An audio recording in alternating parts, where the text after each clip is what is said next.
This week on Urban Sound Station TV, we will be featuring a trailer from the documentary My Brooklyn, the battle for the soul of the city. Important parts of downtown Brooklyn are ugly. This plan will help fix that. Which covers the replanning and redeveloping of Brooklyn, New York. A special screening will be held at House of Art on February 19th, 2013. For more information, stay tuned.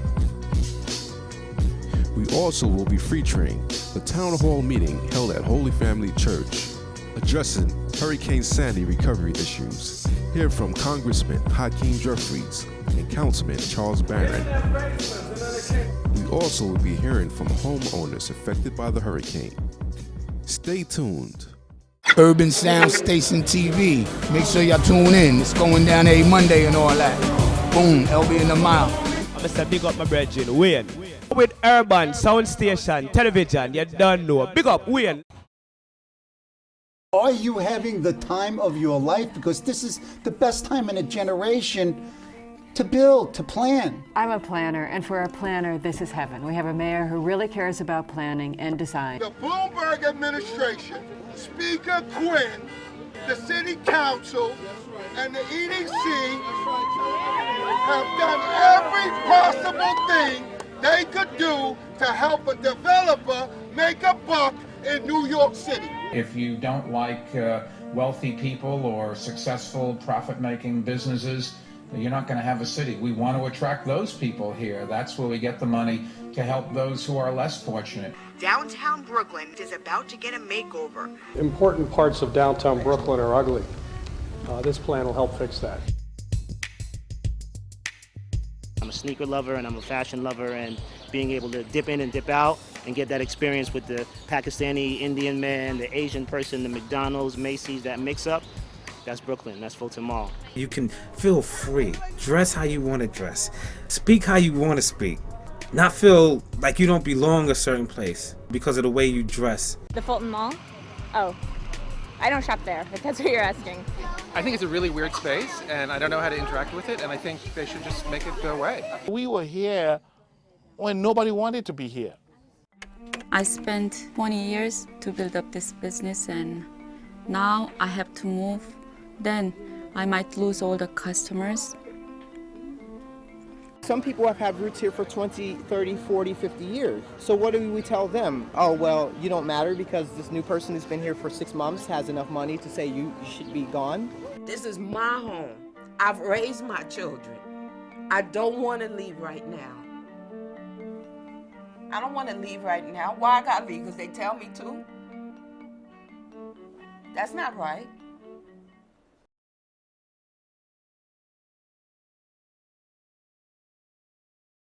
Urban Sound Station TV. Make sure y'all tune in. It's going down every Monday and all that. Boom, LB in the mile. I'm Mr. Big Up my brethren, Wayne. With Urban Sound Station Television, you don't know. Big up, Wayne. Our Father, who art in heaven, hallowed be thy name. Thy kingdom come, thy will be done on earth as it is in heaven. Give us this day our daily bread, and forgive us our trespasses, as we forgive those who trespass against us. And lead us not into temptation, but deliver us from evil. For thine is the kingdom, the power, and the glory, forever and ever. Amen. In the name of the Father, and of the Son, and of the Holy Spirit.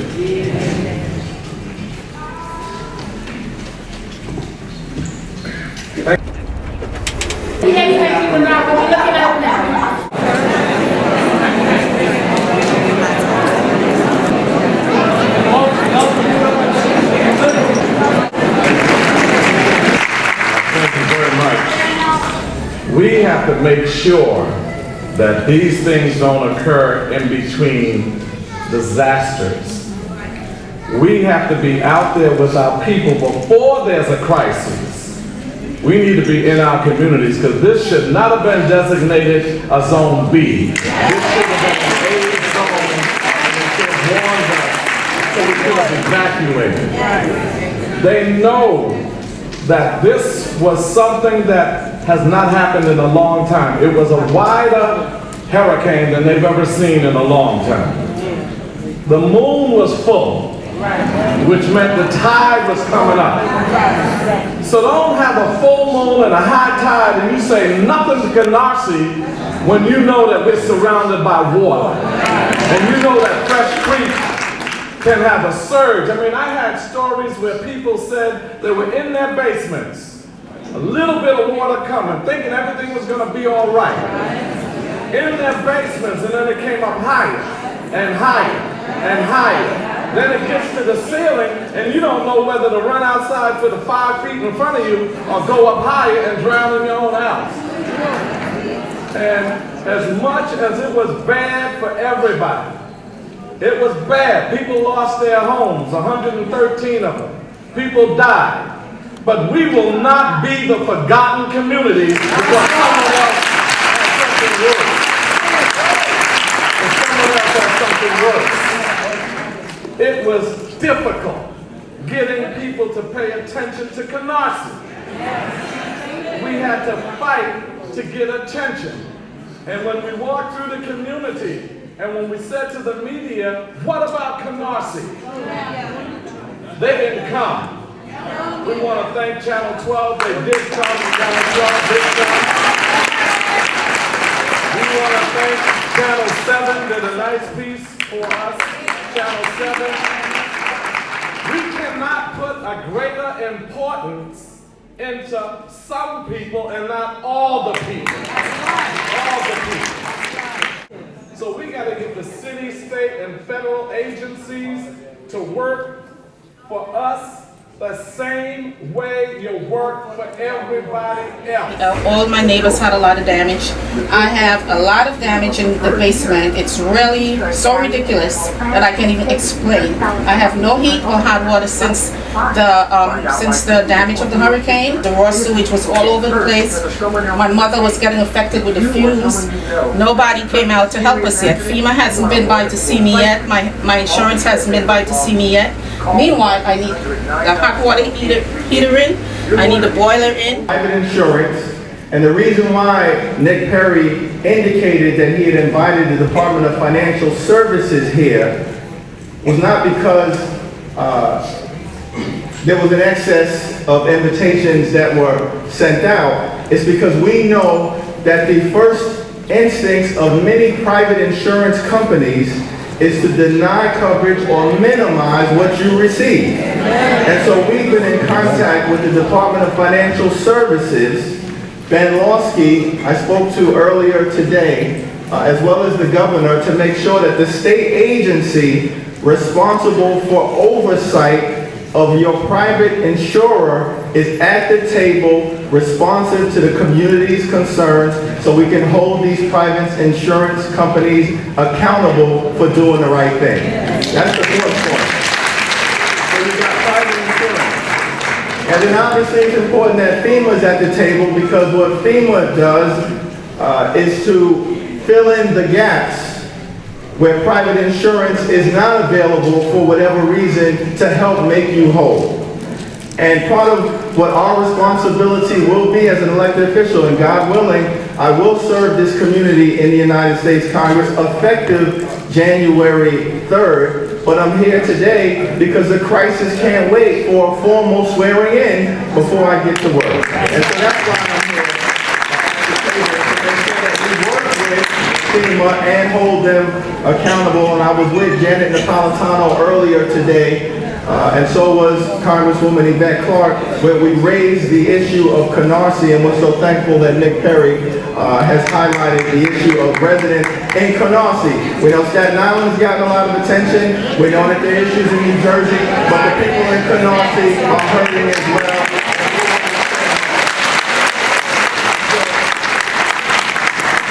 And then the last reason why we want the state at the table is that Governor Cuomo announced a couple of days ago a $100 million fund in partnership with the state legislature. And so, as Nick Perry has indicated, we want to make sure that that $100 million fund, which is in addition to private insurance, FEMA, and the state $100 million fund, that the residents of Canarsie and Flatlands get your fair share. The humanitarian response, that's first, and that's most immediate. You've got making sure that the people of Canarsie and Flatlands are made whole through private insurance, FEMA, and the $100 million fund to the extent possible. It's not going to be easy. We're going to have to work hard. Everyone's going to be inconvenienced, but we will be able to fight as hard as we can to make sure that you get what you deserve. The last thing that I'll say is that the final phase of the response and recovery, and this is over the long term, is going to be the restructuring and the rebuilding necessary to make sure that Canarsie is protected with the structural integrity that you deserve so that the next time Mother Nature strikes, you're put into a better position. And so what that means, obviously, is that on the east of Canarsie, we got to take a real look at Fresh Creek, and we're going to fight for a seawall, or for bulkheads, or for levees. And we've heard from you, I was out visiting, that that's a situation that needs to be addressed, and we've got concerns as to the work that's being done on the Belt Parkway and how that may have adversely affected the protection that you could otherwise have received over in that section. So we've heard your concerns in that regard. And on the western portion of Canarsie, in the Patagate section, we understand that the same thing needs to happen with respect to the Patagate Basin to make sure that you have the protection from a natural disaster moving forward. And so, down the road, once the dust clears, we'll be bringing in the Army Corps of Engineers to do the same type of analysis that they did down in New Orleans after Katrina to make sure that we can try and give you the structural protection that you deserve from Mother Nature moving forward. God bless each and every one of you.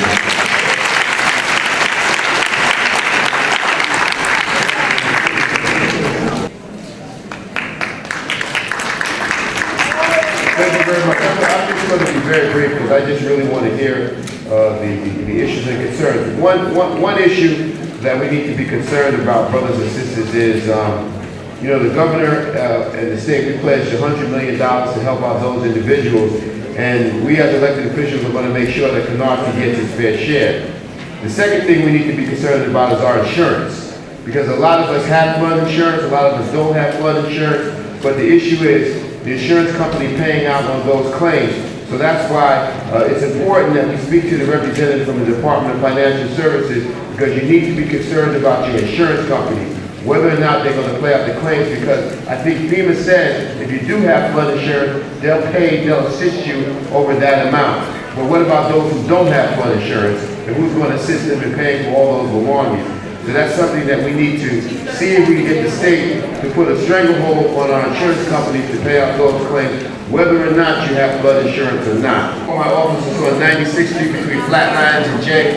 The number is 718-649-7653. We have food, clothing, whatever is necessary to help those people out in this time of need. Thank you very much, ladies and gentlemen. Sitting in that water. Boilers are very expensive. We understand that a lot of grants has been given. What we're asking for is maybe you can partner with Sears or with someone to alleviate this cost. It is too costly and too much red tape to go through. No one's covering it. National Grid is not covering it. Con Edison is not covering it. Who can help us with the boilers? Because we can get all the lights we want, and if we can't light the boilers, the houses are cold.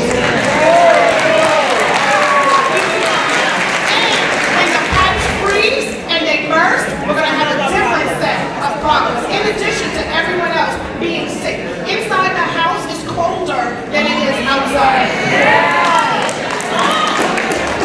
Mayor, I just wanted to let you know, I understand that issue, but my issue is I bring the assistance. I don't control the economy of scale of what people charge.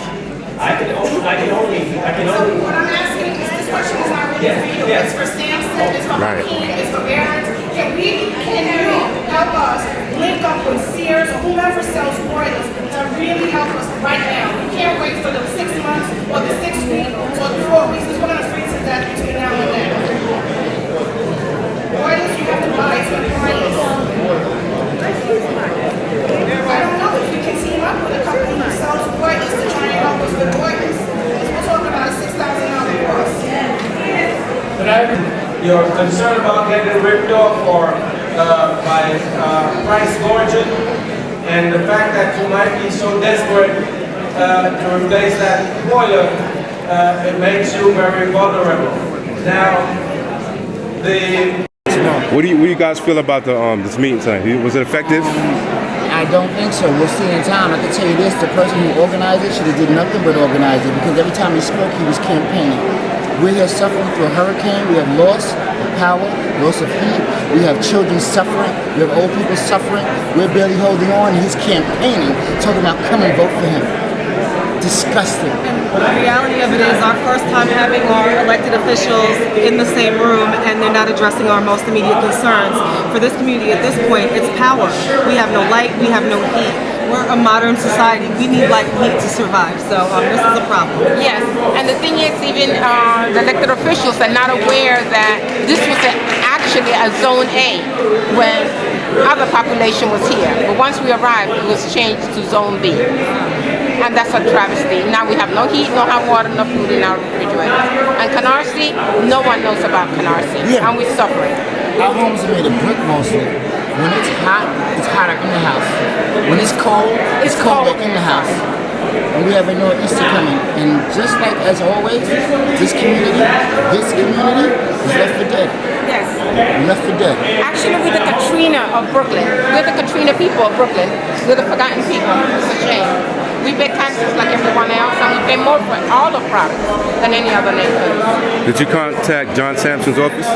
I spoke to Sampson, I spoke to Jeffries, I spoke to Barron, and all of them will be hearing from me directly. I voted for them today. I voted for Sampson today.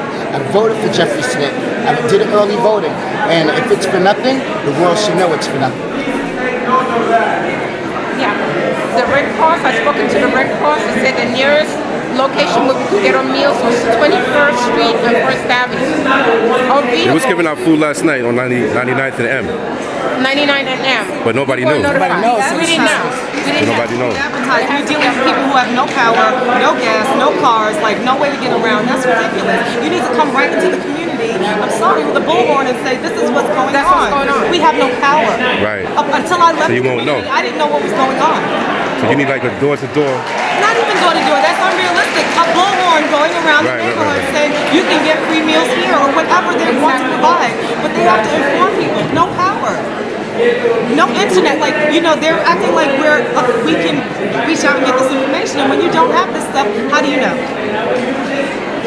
So, all right, thank you. I'm very disappointed. I'm very disappointed too. The taxpayers, we working people, we love the community, but we're not being taken care of. The Red Cross gave me the runaround. Catholic Charities gave me the runaround. Everyone's giving them the runaround. Wow. So we're hoping that FEMA will follow through with us. Thanks. Okay. Thank you. All right. I'm Councilman Charles Barron from the 42nd Council District that covers Canarsie, mostly East New York, Brownsville, East Flatbush, but I have a little piece of Canarsie. And we came out tonight, called for an emergency meeting, because this flood should not have caught us by surprise. You don't come to the black community and then you don't make us an A zone, evacuation zone, and we got this Fresh Creek right there. We got the Jamaica Bay right there. The Atlantic Ocean is right over there. How we don't become an A zone? And then people running for their lives, babies held over their heads, running in 5, 6 feet of water up to their chest, basements flooded out, coming up to their living rooms, and nobody told them to evacuate. And then after the disaster, we see all these other places on TV, no Canarsie. We are not going to be a forgotten community. So I came out here to tell FEMA, to tell the city council, to tell all of the state, federal, and city agencies, you're not forgetting us. It's recovery time. It's money time. Put your money where your mouth is. Don't walk by our community and look how bad we're doing. No, send the electricity, Con Edison. Send the Department of Sanitation garbage trucks to pick up the garbage that we had to put on our streets. Send the Department of Parks to chop them trees up and get them out of our community. Send FEMA in there so that people can make sure that they get a return, that they get paid for their losses. Send the insurance companies in there, but protect us from these rip-off insurance companies denying us of stuff. And then when it's all said and done, build us a sea wall or something to protect us from the waters surging and coming again. And so that's what I'm telling our people, that we're going to be protected and respected. People that couldn't make it here today, what's the best way for them to become involved in the situation right now? Well, they can give us a call at my office, 718-649-9495, 718-649-9495. And let's help our people that are in need. People still need a lot of help. We need volunteers, and people have things that they can give, a blanket, right. Food, water, whatever you can donate, bring it to the neighborhood. Go up and down Canarsie from 108th to 99th Street, 92nd Street, all the way down to Rockaway, from Flatlands over to Seaview. They need you. I am a homeowner, right? I am a New York State licensed teacher. My home and my friend's home were one of the first because we're directly behind the Bell Parkway. So it's not like we got the residue from the flood. We got it head on. And my insurance will cover, not even structural damage they won't cover. And FEMA has already sent me a denial notice. So what I asked was, what does that mean for me as a homeowner? I pay my taxes to New York State. Living in Canarsie is not cheap. Property taxes went from $3,000 to now almost $6,000 a year we're paying in property taxes, right? We pay all the money to the government for a better and a secure place for our children. And what I'm asking is this from FEMA, and even from our state representative. Someone like me, who's paid the taxes, who has decent jobs, work and contribute to our society, what's in it for me? What do I tell my children when water is coming up to our neck, and now the insurance won't cover any of the damages, and FEMA has denied me, and I'm leaving with the same question that I came in here with zero answers, basically. All right. Thank you, sir. Okay. So do you feel today the meeting was effective today?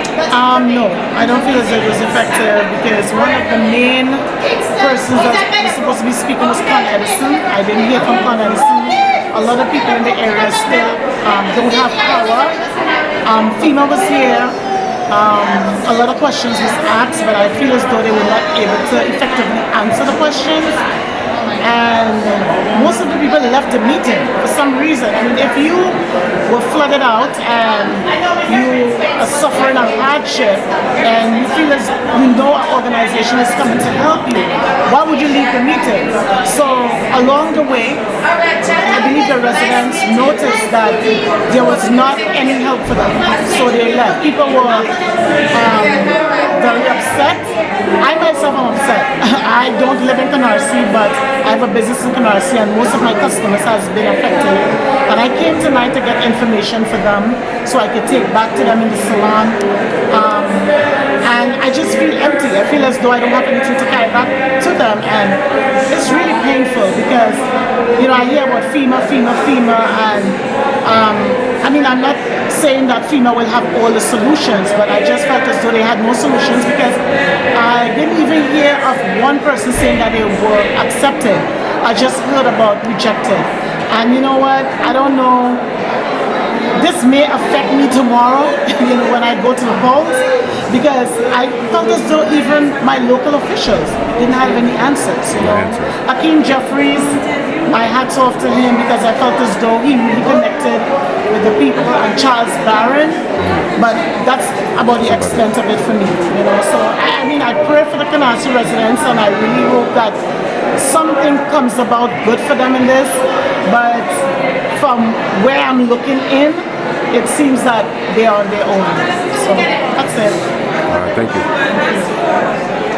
What do you think about tonight? Are you satisfied with what happened here? To be honest, with all that I heard since tonight, some of the questions that were asked, some of the questions that I really wanted to hear asked, and the answers to most of these questions are not of relevant answers. But however, they were instructed person who asked questions, you know, to relevant agency who can be able to answer these questions. But nevertheless, though, the effort that they put out to hear we as a community that is affected by Hurricane Sandy, yes, we really appreciate it. But I hope that whatever assistance that can be given, I hope the process can be a much more speedy process, because a lot of us right now are homeless, and we would really want it to be assisted in a speedy way so that we can go back to our normal day-to-day lifestyle. And knowing that this winter is coming, we're expecting to face another storm which no man or no one know what actual result of this storm going to bring onto us that already affected by Hurricane Sandy. But nevertheless, we will want, you know, all the relevant agency and government personnel to do whatever they can do so that we can move back on our normal day-to-day lifestyle. And thanks very much for all the effort that they have put out, and we really appreciate it. Thank you. All right. Do you think the meeting was effective today? I think we heard from the elected officials some good words of encouragement from them. Hopefully they do follow through, in particularly in regards to the Hakeem Jeffries, when he talked about going after the insurance companies that denied us for flood insurance.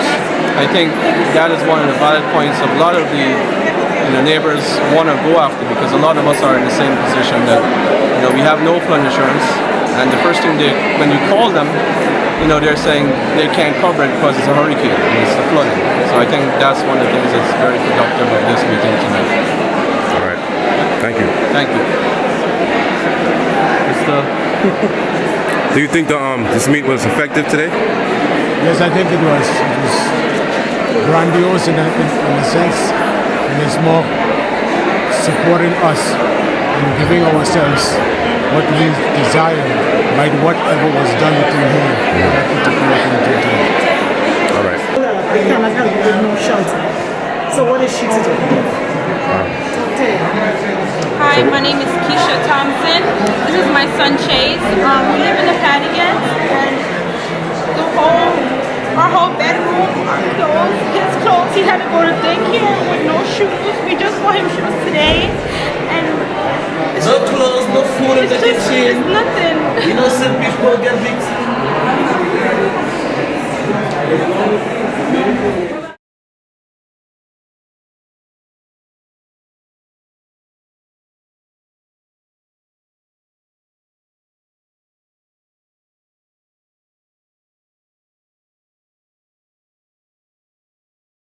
Tune in next week for part 2, when we speak to a few more young black professionals.